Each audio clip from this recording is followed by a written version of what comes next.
Alors, on la refait. Salut tout le monde. Deuxième vidéo de cette aventure où on va remplacer Slack. Je sais, ça paraît très prétentieux. L'idée, c'est de se donner un objectif, peut-être lointain, et de montrer certains paramètres qu'on peut mettre en place, certains outils qu'on peut utiliser dans Angular et avec WebAPI.NET. Vous savez, c'est mes chouchous, pour aller se connecter en fait et réussir à faire un chat. Alors c'est assez simple à faire en vrai dans les étapes, on va les mettre en place, vous allez voir, il y a quelques petites étapes à respecter et tout va bien se passer. Il y a quelques points comme à voir. Donc, je vais demander à ChatGPT, vous allez me dire oui, très bien, mais si on ne connaît pas comment on fait, eh bien je vais vous le montrer à travers une vidéo pour le tester. Si vous voulez, vous le mettez en place aussi de votre côté. On va démarrer ça ensemble. Donc la première étape, si vous n'avez pas encore vu, je vous invite à aller voir la vidéo juste avant, qui a été diffusée hier ou avant-hier, je ne sais plus, bon, il y a moins de 2 jours. Et vous allez suivre toute cette playlist, on va dire, hein, toutes ces étapes. On est rendu à la deuxième étape. La dernière fois, on était en train de mettre en place vraiment le suivi simple des messages. Je vais vous montrer un peu ce que ça donne. Un suivi assez simple. Voilà, hein, c'est simple, vous voyez, comme ceci. Et ce suivi simple, on va aller, voilà, on a les messages, c'est des faux messages, hein, c'est des faux messages. Et donc en fait, ce qu'on va chercher à faire, c'est rajouter ici un message, faire coucou, pouvoir envoyer un input, et on va faire salut, ça va, et puis il y aura une réponse, comme ça on testera. Donc on va utiliser Signalaire. Signalaire, dans la dernière vidéo, j'en parlais. Il y a aussi Socket.io. L'idée, en fait, c'est que derrière, ça s'appuie sur les WebSockets. Et les WebSockets, vous savez, c'est un mode push. Plutôt que faire un load polling et de se dire, questionner le serveur, au fait, ça va, au fait, ça va, t'as des messages, t'as des messages, t'as des messages, t'as des messages. C'est chiant à force, hein. Eh bien, on va plutôt éviter de faire ça, hein. C'est plutôt, là, un enfant de 3 à 5 ans qui a tendance à faire ça. Dis papa, dis papa, dis papa. Est-ce que t'es au courant? Est-ce que je peux. Est-ce que t'es OK? Est-ce que t'es OK? Alors, je sais pas si vous avez déjà vécu ça. Dès qu'il demande quelque chose. Non, on va plutôt faire l'inverse, c'est-à-dire, ok, je te préviens quand je suis dispo, et normalement ça marche quand ils grandissent, ça va être cette idée-là en fait qu'on va mettre en place dans notre mise en place avec Angular et Web API. Alors comment on va faire? On va aller tout d'abord construire un composant. Notre composant, on va aller le faire ici, hein, on va rajouter, j'avais fait domain, component, ici display one message et list message. On va rajouter un composant qui va nous servir en fait d'envoi. Premièrement, on va d'abord y aller simple, hein, puis après on va aller améliorer, on va aller refactorer pour que ce soit propre. Je disais qu'il y avait 2, 3 vidéos, je pense qu'on pourra aller plus loin, puisque le but quand même, à la fin, c'est de concurrencer Slack. Je rigole, respect pour Slack, Discord, tout ça, etc.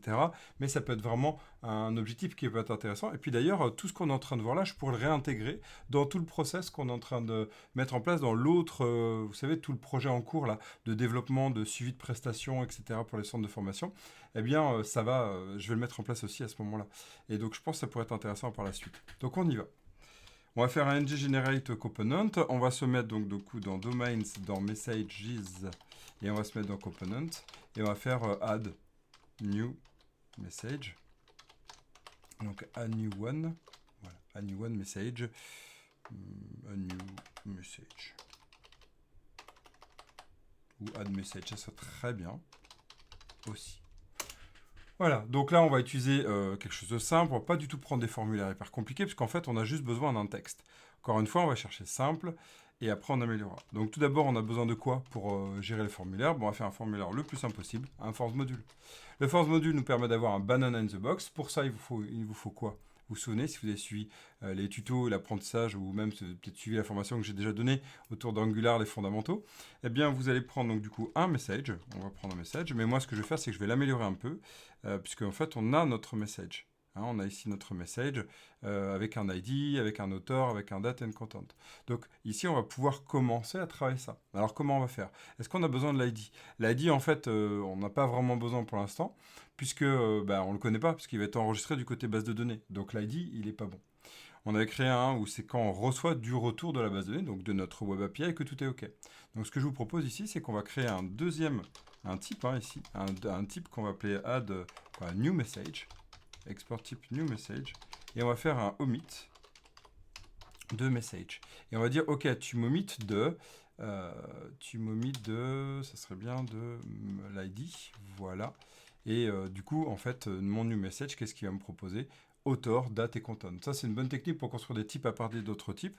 Je ne le montre pas toujours, hein, c'est aussi des petites étapes que vous pouvez grappiller comme ça autour d'Angular et .NET. Là, on est autour d'Angular avec TypeScript et donc on va partir sur cette piste-là. Ça, c'est très pratique. Donc, on nommait une partie, hein, et vous voyez, on fait un exclude, c'est l'exclude de key off.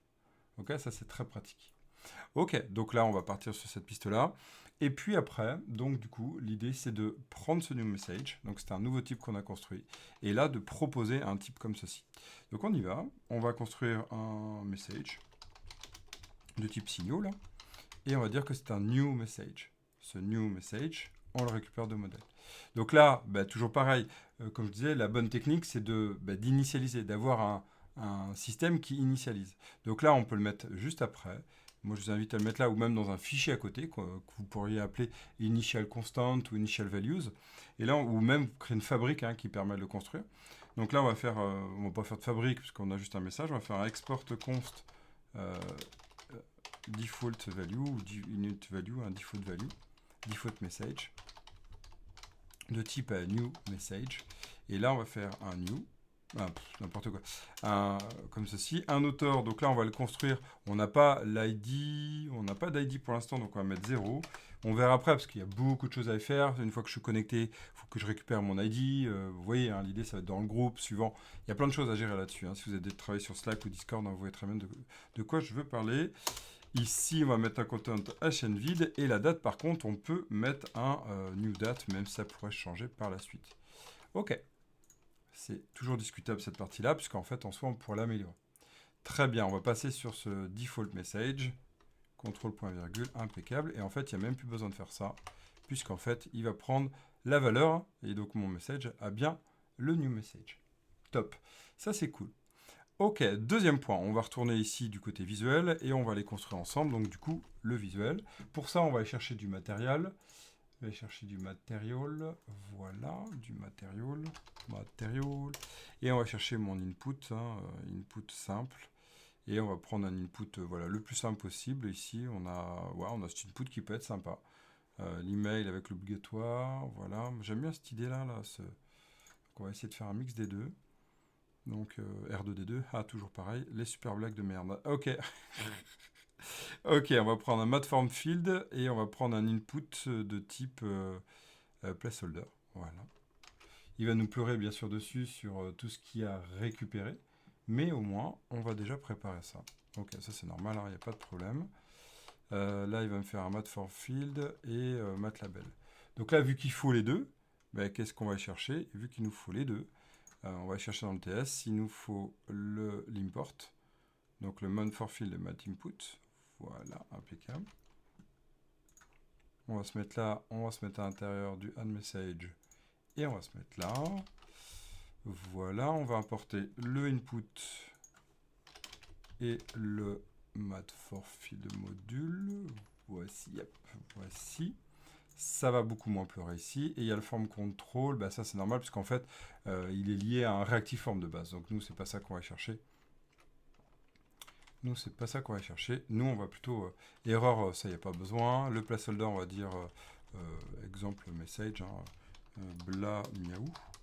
Miaou. C'est un chat. Chat, le chat curieux.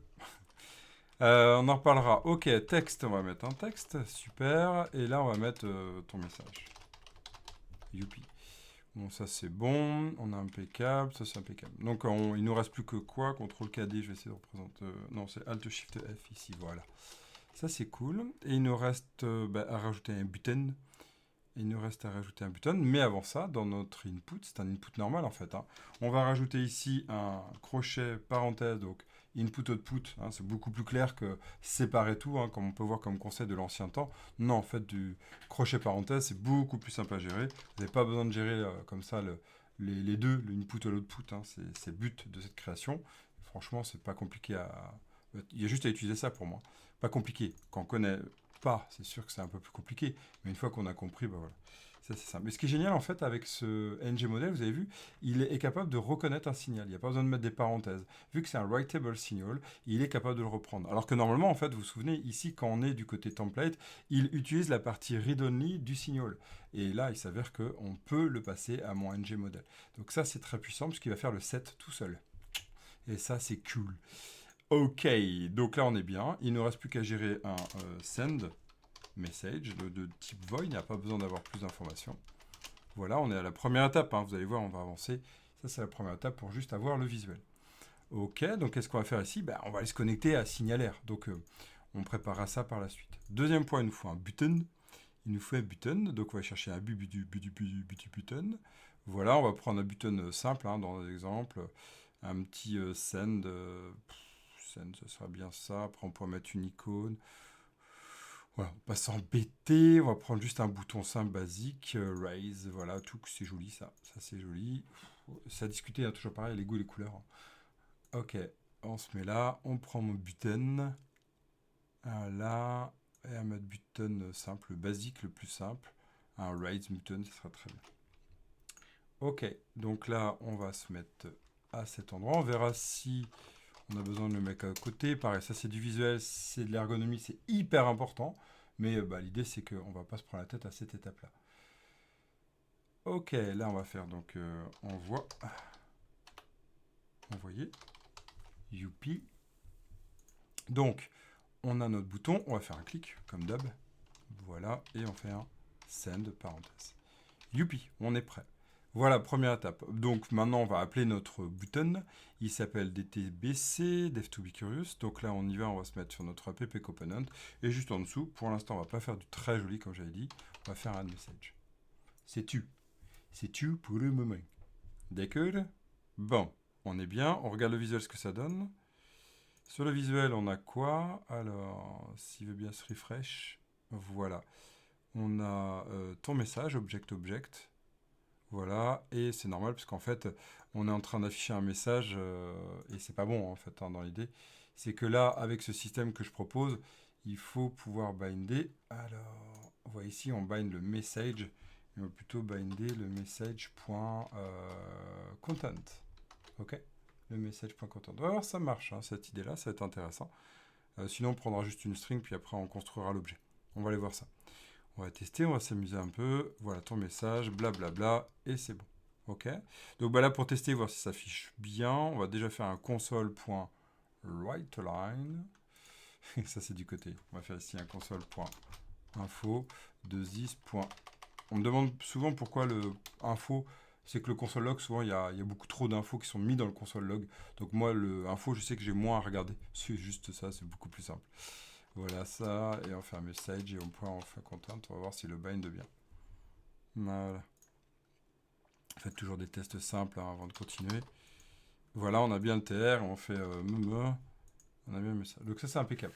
En soi, on n'avait pas besoin ici du signal, mais on pouvait au moins le travailler après pour s'abonner, etc.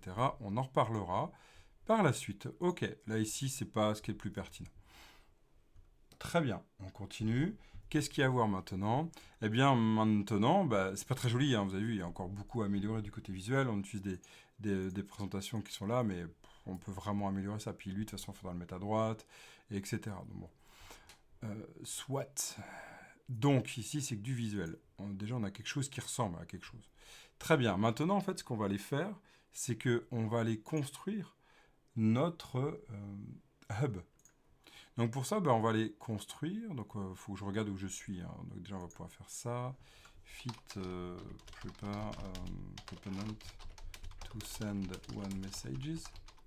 Yep, non, je veux pas que tu me génères. Ça génère souvent de la merde. C'est n'importe quoi. Ok, donc on y va. On verra après pour la suite. On va créer donc du coup un Visual Studio 22. J'ouvre mon VS22 et je vais regarder où je suis dans mon dossier. Voilà. Je vais me mettre là. On avait l'appli front-end, puis on va créer une appli back-end. Donc là, on passe à la deuxième étape, grosso modo, parce qu'on était à la première qu'on vient de finir, et on a la deuxième, puis après, on va revenir dessus, c'est que là, on va créer notre application Web API. Donc pour ça, vous voyez, là, j'avais fait des tests pour m'assurer que la dernière version était OK, parce qu'il y a souvent des mises à jour, et je préfère être sûr avant de faire des lives, que tout fonctionne pour vous. Ça m'était déjà arrivé en plus que ça avait planté. Ouais, c'est le jeu, c'est très bien. Ici, on y va, on va se connecter. Alors, on va créer donc une Web API. Vous n'êtes pas obligé de prendre une Razor, vous prenez une Web API. Le seul point, c'est que si vous faites une Web API, attention, vous devez penser automatiquement à la partie cores. Yoé, super blague encore une fois pour ceux de mon âge. Pour les plus jeunes, souvent c'est incompréhensible, mais c'est pas grave. Vous savez, le cross-domain. Alors que si je fais une application Razor et que je ne m'embête pas avec Angular, en gros, je fais une application MPA normale, il n'y a pas de problème, puisqu'on est sur le même domaine, donc la même origine pour les requêtes Ajax et WebSocket. Donc là, il va falloir y penser. Okay, c'est un point obligatoire. Donc on y va. On va l'appeler comment? On va l'appeler bonjour. Non. On va se mettre là, dans chat.net. Non, c'est là. Voilà, chat.net. Et là, on va l'appeler backend. Nom du projet, nom de la solution, on va le faire chat miaou. Voilà. Suivant. On va se connecter à quoi? On va se connecter à nos containers. J'ai un Docker, hein, j'ai tout un. Ici, j'ai un container list qui est là. Regardez, j'ai mon petit container qui est là, hein, que j'avais installé. Le Docker Window, là, Docker Desktop, qui est là. Donc j'ai déjà plusieurs. Vous voyez, j'avais celui de Signaler quand j'avais testé. J'en avais même dupliqué un autre Brewing, j'adore quand ça génère automatiquement. Voilà, mon image qui était là, qui sort dupliquée.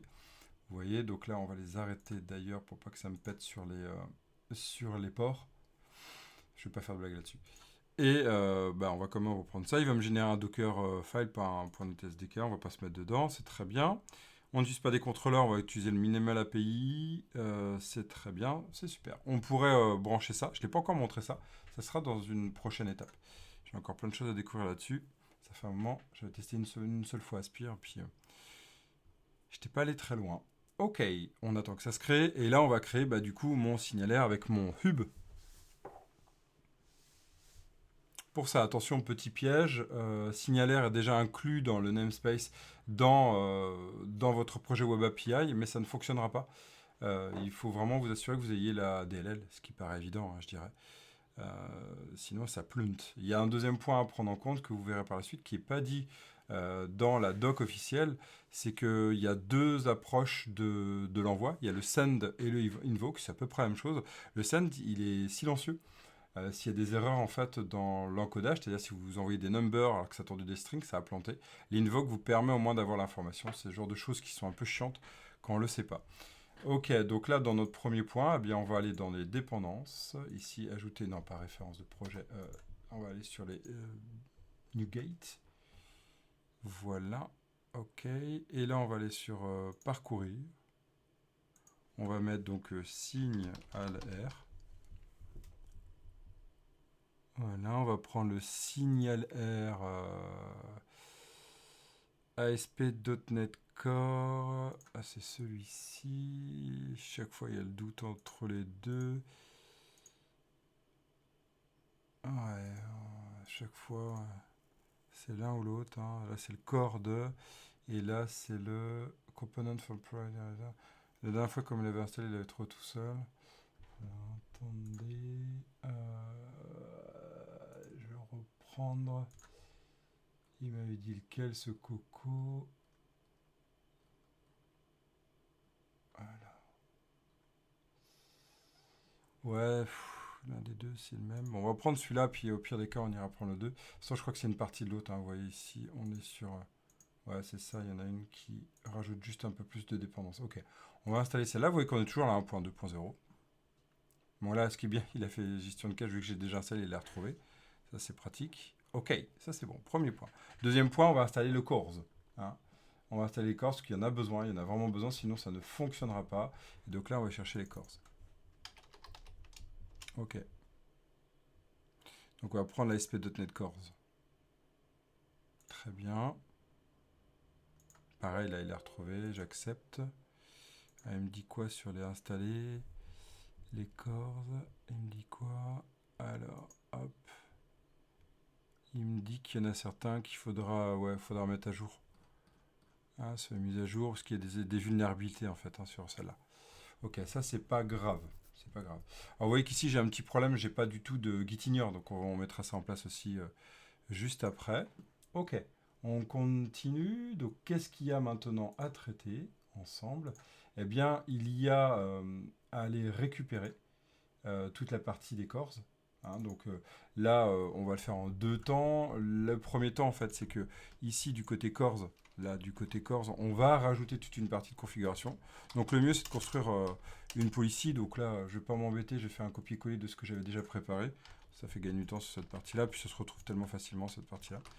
Vous notez ici donc, que j'ai créé un devcore policy. Ce devcore policy, c'est quoi? C'est une police que je crée. Vous voyez ici, là, je fais un add policy, c'est-à-dire que je peux créer autant de polices que je veux.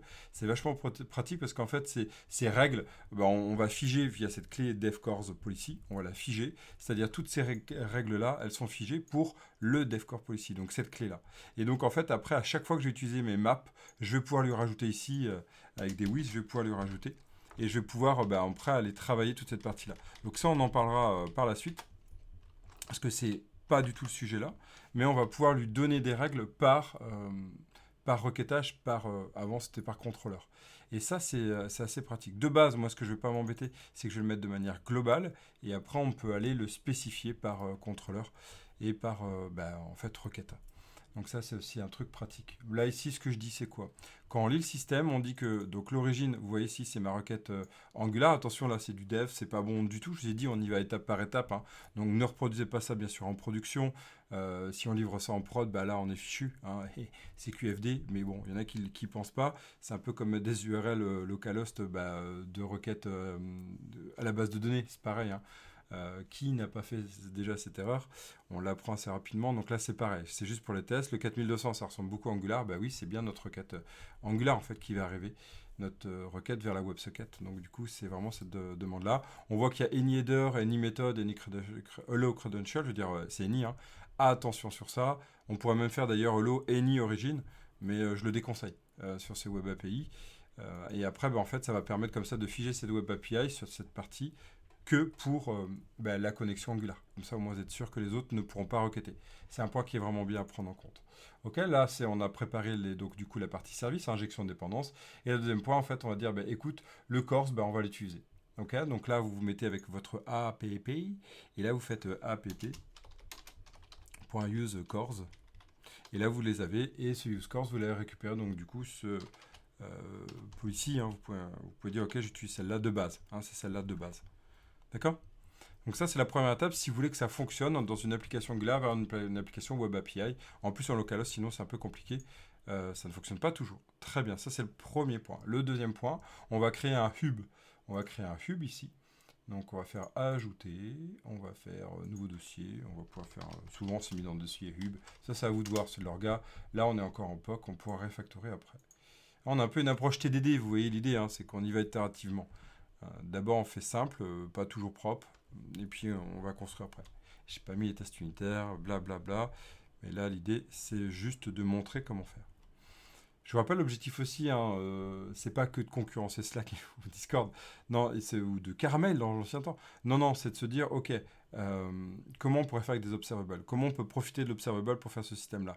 Parce qu'en fait, on peut le faire avec des observables, on peut le faire avec des signaux, on peut le faire vraiment proprement, ce système-là, et de manière assez sympa, sans devoir construire quelque chose de trop lourd. C'est ça que je vais vous montrer. Donc pour l'instant, on va y aller déjà simple, puis après je vais aller construire tout ce dont je viens de parler. Ok, donc là on y va, on va faire un chat hub.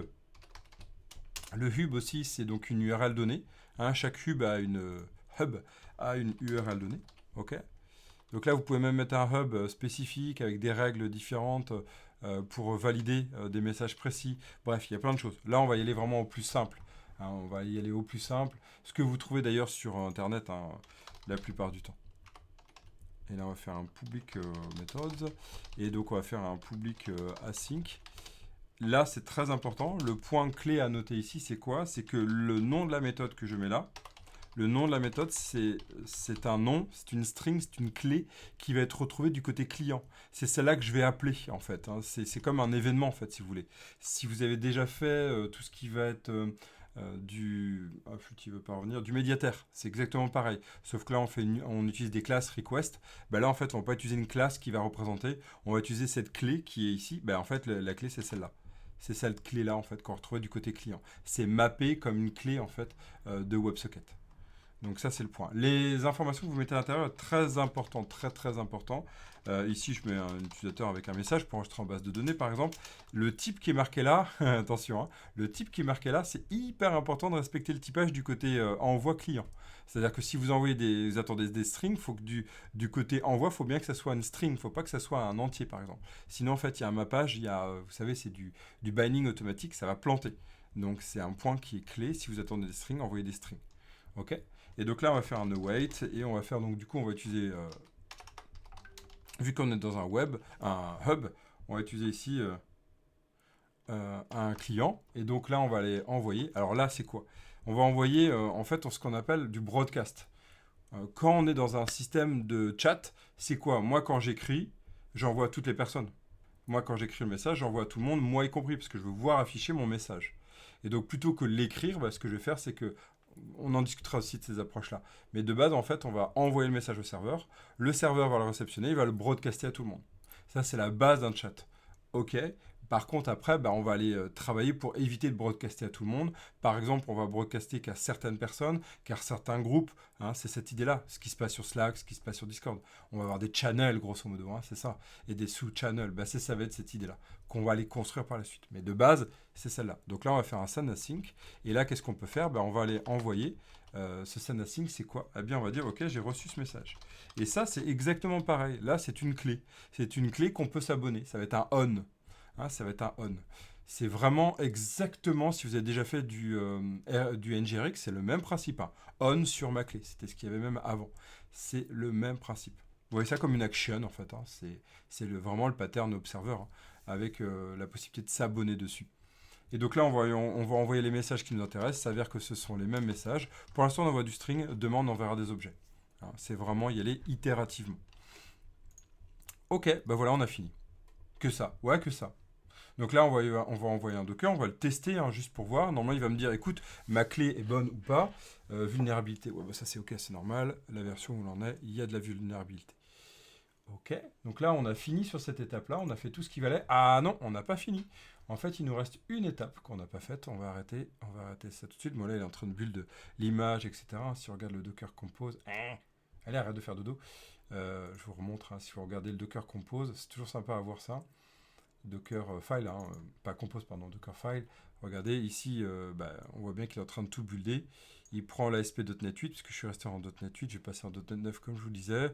Il va aller prendre tout le code, il va le restaurer, donc il fait un .NET Restore. Après, il compile, il le met dans app build, puis après, il le publish. Hein, il fait un .NET publish. Et après, du coup, il fait un .NET de ma DLL qui a été publié. Et donc, c'est vraiment toutes les étapes qu'on fait en livraison automatique. Ça permet vraiment de se tester en configuration Linux, là, c'est assez sympa. Que vous soyez sur Linux ou pas d'ailleurs. Donc il y a un point que j'ai oublié en fait, il y a un point que j'ai oublié, hein. Donc on avait fait les corses, vous vous souvenez, c'est en 2 temps. Eh bien c'est la même chose avec, là c'est c'est pas en 2 temps, c'est que c'est la même chose, il faut penser à le mettre ici, sinon en fait il ne le reconnaîtra pas. Vous savez que tout ce qui est dans app, si vous savez ou pas, vous irez voir, hein, c'est ce qu'on appelle toute la partie app, il y a 2 étapes, il y a toute la partie, 3 étapes quasiment. Il y a toute la partie avant le app builder, hein, ici là quand on récupère notre app, avant cette partie-là. Tout ça, c'est de la partie injection de service. Injection, grosso modo. Et la deuxième partie, en fait, c'est qu'on a construit notre app. C'est toute la partie use, c'est les middleware. Les use, c'est les middleware. Donc, en fait, c'est la capacité à être dans le pipeline de requêtes avant exécution de nos propres codes. Hein, c'est tout ce qui va être contrôle de CORS, contrôle de sécurité, contrôle d'authentification, etc. Et on a aussi, donc, du coup, toute la partie qu'on appelle les endpoints, c'est tous les maps. Hein, c'est tous les maps. Et donc là, ici, on va pouvoir faire un map hub. C'est des endpoints dédiés. Et donc là, on va dire, ok, je vais prendre mon chat hub, et je vais lui donner une URL. Hein, je vais lui donner une URL qui va être intéressante. Cette URL que je vais aller mapper, où je vais aller en fait chercher à mettre ce qui m'intéresse. Donc là, je vais dire depuis la base, depuis l'origine, je vais faire un chat hub. On verra pour améliorer tout ça par la suite. Hein. Ok, et voilà, on a tout construit. Donc là, c'est bon, je peux le lancer.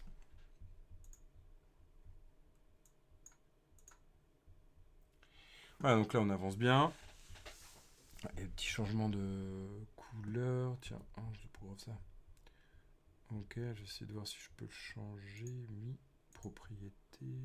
Je sais pas si je peux le faire en live, ce serait sympa. Ah non, je crois que c'est dans les filtres, voilà. Parce que là, je trouve qu'il est un peu dégueu.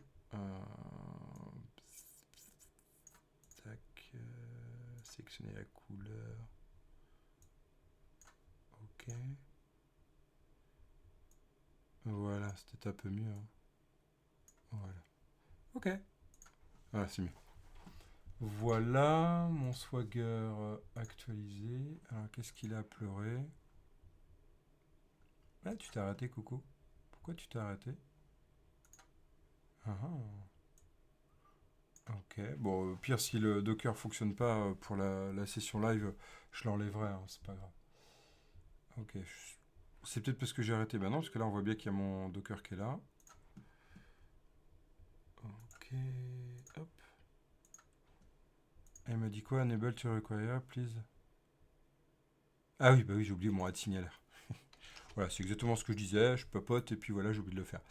Voilà, donc là, bah, on va rajouter exactement le même principe, hein, c'est toujours en deux temps. La plupart du temps, c'est en deux temps. Et donc du coup, là, on va faire un builder, pour qu'il reconnaisse toute la partie, on va faire un builder, .services, .add, et donc là, pareil, hub. Add, signalaire, pardon. Signalaire, voilà. Signalaire. Et là, vous avez même des options. Hein, c'est toujours l'approche que j'adore, l'option builder qui est vraiment pratique. Vous avez un delegate, en fait, une fonction que vous proposez. Et là, regardez, dans option, vous allez pouvoir configurer la durée d'ouverture une fois que je communique. Tant que je ne réponds pas, combien de temps la WebSocket peut rester ouverte. Vous voyez, donc il y a pas mal de choses. Les protocoles que vous pouvez aller récupérer. Allez, d'accord. Des fois, tu veux, des fois, tu veux pas. Supported protocole. Bon, bref. Voilà, bon. C'est pas grave, il suffit d'y aller. Alors, F12, ça serait bien qu'il y aille. Allez.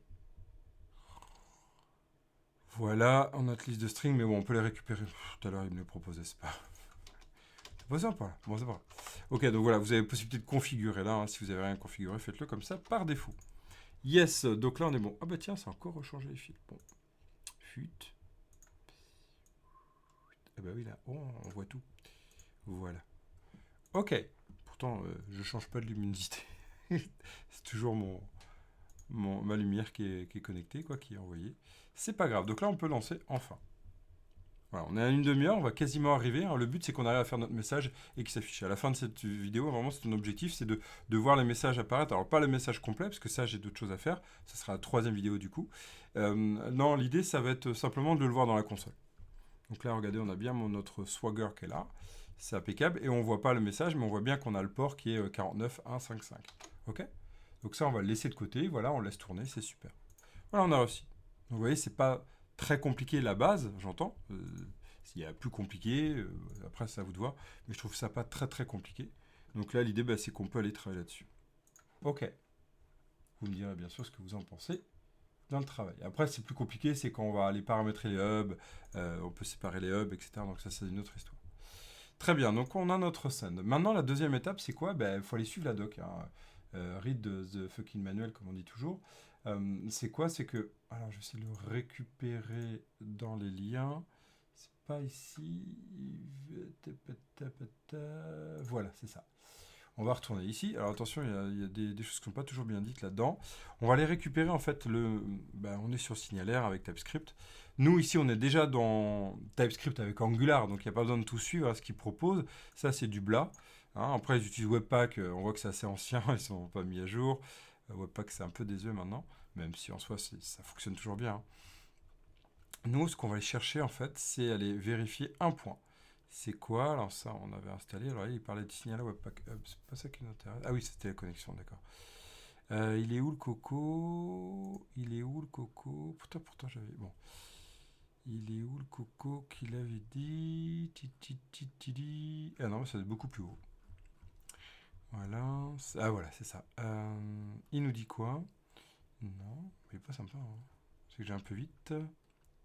Blablabla, bla, bla, bla, configurer le client, blablabla, bla, bli bli bli, ok, Webpack, il vous faut le machin, il est où? Bon, écoute, attends, signal R, ce serait bien que tu... Alors, voilà, c'est ça. On l'a là, en fait, hein, ici, donc du coup, pour l'installation, on va aller chercher le Microsoft Signal. Ok? Donc c'est quoi lui? Ce signalaire là, c'est l'install, npm install, on va le faire. Lui on en a besoin, hein, donc on va faire le premier. Mais il y a un attention, un point que souvent on oublie quand on est dev, Angular, surtout quand on débute, il y a un point qui n'est pas dit, c'est qu'il faut aller regarder le code. Quand vous allez regarder le code, vous ne cherchez pas la SRC. Le SRC, c'est le développement. Vous cherchez dans le dist. Et dans le dist, vous allez chercher en fait s'il y a des TS, des D.TS. Est-ce que vous voyez des D.TS? Non, en fait, il n'y en a pas. Regardez, browser, il n'y a pas. Vous cherchez CJS aussi, c'est CommonJS. Est-ce qu'il y a... Il y a du map, hein, ça c'est déjà bien. Ça c'est bien sur les mappers pour débugger, mais regardez, il n'y a pas du tout de .D.TS. Il n'y en a pas. Donc en fait, ça c'est un danger. C'est un danger quand on développe en TypeScript, parce qu'on va être tenté de faire du any. Alors, il a été mal codé de mon point de vue, parce qu'il manque beaucoup de travaux là-dessus sur le typage, mais ce que vous allez faire, vous allez ici faire signalaire, et vous tapez avant ça, ou après, ça ne change pas grand-chose, @types, ok? Toujours quand il manque. Et vous prenez le type signaler. Ça, c'est un point essentiel. Cherchez toujours s'il est présent. Et vous allez installer, alors pas avec le save, avec un -d, pour le mettre en dependency, dev dependency. On y va donc. Première étape signalaire. On va le faire. Première étape signalaire. Donc là, vous prenez le bon. Hein. C'est super. Vous le prenez là. Voilà, vous retournez sur votre appli UP. Là, on va faire un npm install. Et sinon, on travaille qu'avec du any. Donc, faire du déclare, faut faire machin, etc. C'est pas propre. Je trouve ça vraiment pas propre. J'ai fait déjà une vidéo qui en parle de ça. Comment on peut s'en sortir quand il n'y a pas? Oui, mais là, moi, je vous invite à le faire proprement. Donc là, vous allez prendre ça, là, le npm install, et vous allez mettre un -d, pas -save, un -d. Voilà. Hop, type, arrête-toi. Voilà. D pour save dependency, dev dependencies. Ah bah, je suis reparti en vert encore. C'est fou, ça. Bon, anyway. Je crois que c'est quand je fais ça. Non, bon. On va aller voir le package JSON pour voir s'il est tout propre, notre package JSON. On doit voir ici le signalaire qui est présent, c'est super. Et non, vous avez vu même... Ah si, voilà, le test c'est bon, il est bien. Dev dependencies, il est bien. Voilà, je suis dans mon signalaire dev dependencies. Et j'ai bien mon signalaire ici. C'est impeccable ça, non? Donc là, je vais pouvoir prendre mon signalaire. Et je vais pouvoir les coder. Pour l'instant, je vous dis, je fais simple. Mon objectif, c'est juste d'aller faire simple pour l'instant. Et on l'améliorera par la suite. Donc là, vous allez faire un import. Et là, vous allez faire un étoile as signalaire, par exemple, from. Donc là, c'est un alias pour tout prendre. Pas vous embêter. C'est pas toujours propre, c'est pas toujours conseillé. On verra pour l'optimiser par la suite. Et donc là, on va aller prendre notre Microsoft signalaire. Maintenant, on va suivre la doc. Hein. Toujours pareil, on va suivre la doc. Donc là, bien démarrer. Et on voit quoi, la doc? Il y a plusieurs choses à faire. La première étape, c'est celle-ci. On va créer une connexion. Cette connexion, en fait, à nous de voir. On peut la construire dès le démarrage de l'application même. Ça, on verra ça par la suite. Donc pour l'instant, ce qu'on va faire, c'est qu'on va aller démarrer. On va créer ici une connexion, une private read-only. On va pas faire de service pour l'instant, je vous ai dit, c'est vraiment tester. On va faire ici une connexion. Et on va faire un signalaire. Donc on va enlever tout ce bordel. Voilà. Ils utilisent tout le principe de builder. Et c'est le même fonctionnement que ce qu'ils ont du côté back-end. J'adore. J'adore ce principe. Sauf que nous, ici, c'est pas hub, c'est shahub. Pourquoi c'est shahub? Vous vous souvenez pourquoi c'est shahub? Pourquoi c'est shahub? Parce que ici, j'ai mis shahub. D'accord? Ici, j'ai mis shahub. Je vais zoomer un peu pour que vous voyez mieux. Voilà, j'ai mis shahub ici. C'est ce shahub que je mets là. D'accord? Donc, ça veut dire que par composant, on pourra avoir des hub connections différentes. Première étape, c'est bon. Ça, on peut le faire qu'une fois. Ça sert à rien de le faire à chaque fois qu'on va faire un SAN, par exemple. Hein. C'est à chaque fois. Donc, ça, c'est la première étape. Après, deuxième étape qu'on doit lire dans la doc, qu'on interprète ici juste en regardant ça. Ce qu'ils disent pas, parce que là, c'est des on. Quand on ne connaît pas trop les événementiels, on ne sait pas. C'est que, regardez, il y a le start catch. OK? Donc là, c'est une promesse. Attention, les promesses, etc. On en discutera. Moi, je travaille avec les observables. Donc, on en discutera. On fera aussi potentiellement de la ressource. C'est tout ce qu'on va tester par la suite. Un vrai cas comme ça. Donc là, on va le faire où? La connexion, moi je me dis, c'est une fois que le composant est prêt, on va le faire ici, ng-on-init. Pour l'instant, on le fait là. Vous remarquez que le ng-on-init, je n'ai pas mis le implement, il n'est pas obligatoire du point de vue fonctionnement du moteur. Je vous rappelle, tout est en JavaScript, mais par contre, du point de vue vérification qu'on écrit bien, c'est bien d'écrire. Et puis pour les devs qui vont reprendre votre projet, que vous voyez ça, c'est propre. Non, mettez-le. This, donc là on va faire un this.connection et donc là on a notre catch, c'est pas du tout un document.write, c'est fini ça, c'est des œufs. On fait un console.error et on fait un R. Voilà. Mais moi ce que j'aimerais aussi c'est que je sache que ça a bien fonctionné, je ferai même un petit bandeau, vous allez voir on va pouvoir s'amuser quelque chose de sympa. Mais c'est qu'ici, il n'y a pas besoin en vrai de faire le catch. Hein. Je sais pas si vous vous rappelez ce que j'ai fait comme vidéo là-dessus. Salut! Salut, salut. Sur Twitch, je dis salut à ceux qui sont sur Twitch aussi, salut. Bienvenue.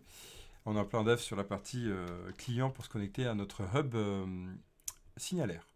Et donc là, le Zen me permet juste de valider le retour. Hein, la promesse est envoyée. J'ai juste besoin de faire ça. Là, c'est exécuté.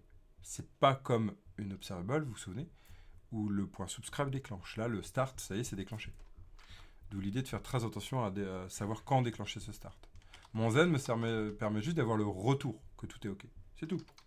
C'est le resolve en fait. Hein. Et là, on fait donc du coup, on va faire un console.info hub is connected. Voilà, par exemple. OK. Voilà, on a l'erreur, on a tout, c'est parfait. Donc là, bah, on va déjà tester ça, voir si tout est OK. D'accord. Pour ça, on a mis l'URL, mais il nous manque l'URL parce que là, si on met slash chathub, ça ne fonctionne pas non plus. Puisqu'en fait, on n'a pas la bonne URL. Hein, vous voyez, eux, ils proposent la base, quoi. Hein. Nous, on va aller un tout petit peu plus loin. Ah, je vais fermer celle-là qui sert à rien. On va prendre notre signal. Ah, je l'ai arrêté. C'était l'autre. C'était l'autre. C'est pas grave. Allez. Ouais. Oh, j'ai pas enlevé le weather forecast, on verra ça plus tard. Il nous sert à rien ici. On va dormir. À la fin de journée, j'ai trop d'onglets comme d'hab, tout ça, quoi. Allez. C'est pas long à charger un Docker, quoi. L'image déjà prête, t'as juste à rebuilder, c'est bon, quoi. Voilà, on va prendre ça. Et on va se mettre ici. Non, pas là. On va se mettre sur notre add messages. Et en fait, il faut rajouter ici le chatub. Voilà. Donc pareil, ça va être configuré. Hein, on verra ça plus tard. On laisse pas ça en prod. D'ailleurs, j'aime pas quand c'est des... Voilà, on va se mettre un peu cinétique. On va regarder ce qu'il nous dit. Alors, qu'est-ce qu'il nous dit front-end.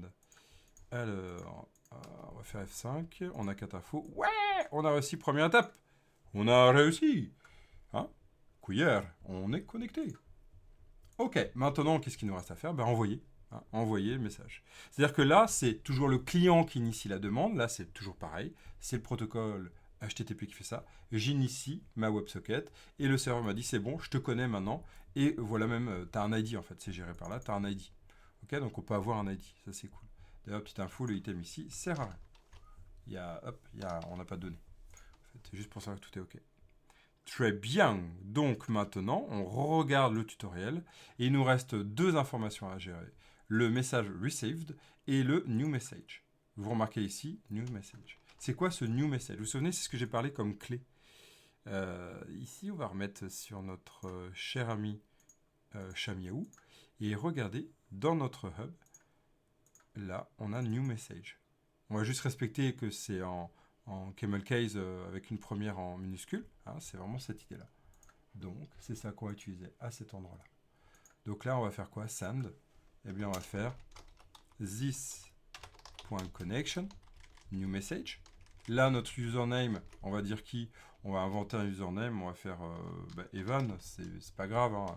C'est l'idée, tout est ok. Hein. This.message, parenthèse, .content. On a vu qu'on le récupère, donc ça c'est impeccable. Et là, on va pouvoir faire quoi? On va prendre notre message qui doit être vide et on fait quoi? Eh bien, il y a 2 choix. This.message.content reçoit chaîne vide est une piste. J'ai pas dit que c'est la meilleure. J'ai dit que c'est une piste. Ok? J'ai dit que c'est une piste. Voilà. Donc là, si ça fonctionne notre Chamiaou avec le new message, qu'est-ce qui va se passer? On va se mettre dans debug et normalement, on doit récupérer le debug là.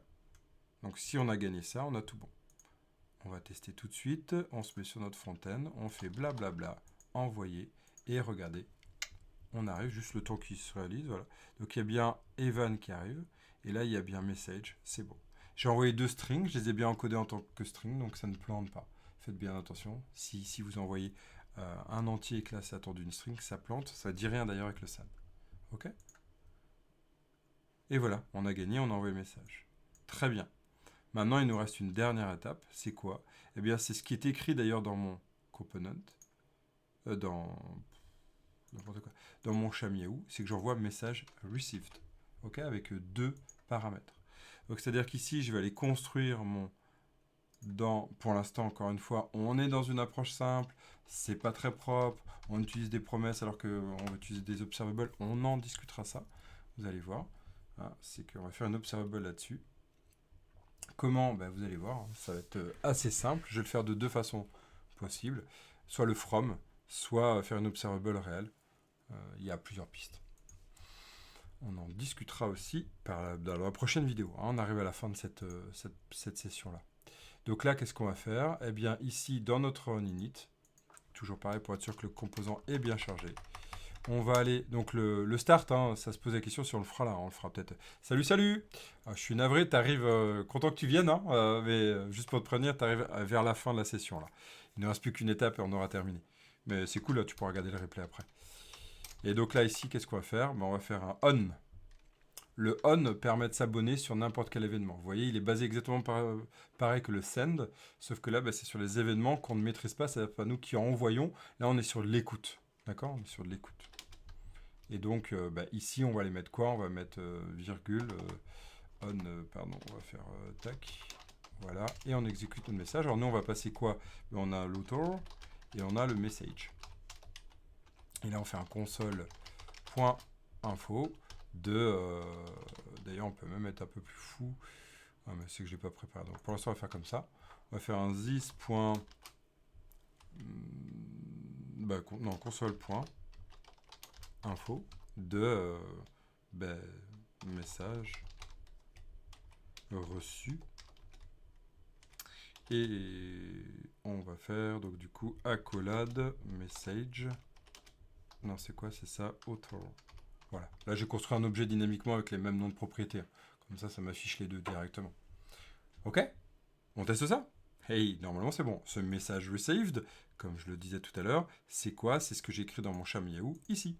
C'est le broadcast. Donc moi-même, j'ai envie de savoir. Et après, on va faire un petit chat pour vérifier que tout est ok. On y va? C'est pas très joli, hein. C'est une étape qui est assez connue, mais je trouve que c'est sympa à voir. Donc là, notre hub est connecté, c'est bon. On devra bloquer le bouton envoyer tant qu'on n'est pas connecté. Et là, on va faire miaou, miaou. Et on fait envoyer. Et regardez, on arrive bien là. Et on revient là. Et on a bien reçu notre message. Et yeah, c'est bon, ça fonctionne. Donc là, on a bien un comportement Angular qui est prêt, mais en fait, c'est du comportement JS. Il n'y a aucun lien avec Angular, j'ai pas mis à jour, j'ai pas fait un système de détection de changement, j'ai pas utilisé les signaux, mais vous voyez qu'ici, on peut très facilement le faire. Cependant, ce composant d'envoi est indépendant du composant de listing. Donc, on va avoir des points de synchronisation entre les deux, un behavior subject, une observable, ça va dépendre de ce qu'on veut faire. Est-ce qu'on veut les stocker, ces informations? C'est toutes les questions qu'il y a à se poser, en fait. Voilà. Donc, on va aller chercher ça ensemble et on va y arriver petit à petit. Mais on a réussi l'étape numéro 0. C'est cool, non? Voilà, ça va clore cette session, cette deuxième étape. Au début, je pensais en faire qu'une et en fait, je suis rendu à la deuxième. Je pense qu'il y en aura déjà 3 pour arriver à la propreté du code, voire peut-être 4. Bref, on avance. On va s'amuser aussi pour découvrir des parties d'Angular grâce à un cas concret de WebSocket. Hein, vous pouvez faire un petit chatbot grâce à ça. Assez facilement en fait. Et donc moi dans mon application, comme je vous disais, de prestations, vous pouvez voir, il y a une playlist dédiée de suivi des prestations de formation. Eh bien j'utiliserai ce chatbot, ça sera super sympa pour discuter par exemple avec les centres de formation avec qui je travaille. Et ouais. Je vous rappelle, l'objectif final c'est de faire un SaaS de tout ça, c'est de pouvoir proposer un SaaS et il sera open source avec une licence dédiée, je n'ai pas encore réfléchi à laquelle. Donc si vous voulez même faire forker ou travailler dessus, faire des pull requests, c'est avec grand plaisir de travailler avec vous. Pour l'instant, je n'ai pas encore fait cahier des charges par contre. Je l'avance au pas à pas. Merci beaucoup de m'avoir suivi encore aujourd'hui. Demain, je refais une autre session. Ce sera une session vidéo, hein, vous ne me verrez pas. Donc, je la publierai ce week-end. Mais je la fais demain sur l'avancée de la Presta, de la Presta là. Donc voilà, au moins un live, ça fait du bien de revenir. Et on va essayer d'accélérer ça aussi sur les lives très très prochainement. Semaine prochaine, pour info, je donne 2 jours de formation autour d'Azure DevOps. Ça fait longtemps et je suis bien content de pouvoir en redonner. Ça fait 10 ans qu'on ne m'a pas demandé d'en faire. Donc vous imaginez bien, ça a bien changé, quoique. Au plaisir, d'ici là, codez bien et restez curieux, restez curieuse. Ciao, ciao.